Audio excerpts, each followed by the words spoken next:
Police वाले हैं और बहुत सारे ऐसे लोग हैं जो कि have dedicated their time to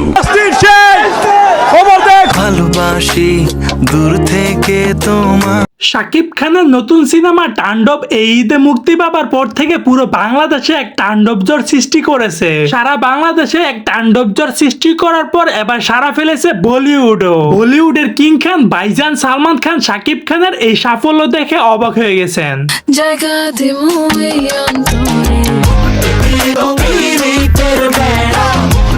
কিন্তু হঠাৎ করে শাকিব খানের তাণ্ডব সিনেমা নিয়ে বিতর্ক তৈরি হয়েছে। গোপন সূত্রে জানা গেছে সালমান খান নাকি শাকিব খানকে ভিডিও কল করে বলেন, শাকিব তুই আর ভালো হলি না, তোর মুভির মধ্যে এইরকম নোংরা গান থাকতে পারে সেটা আমি আগে কখনো কল্পনা করিনি। সালমান খান আরো বলেন যে শাকিব এখনো সময় আছে, ভালো হয়ে যা, এইসব নোংরামি বাদ দে। তো দর্শক আজকের এই ভিডিওটি এই পর্যন্ত। যদি ভিডিওটি ভালো লাগে থাকে তাহলে ভিডিওতে একটা লাইক, একটা কমেন্ট আর অবশ্যই চ্যানেলটি সাবস্ক্রাইব করে রাখবে।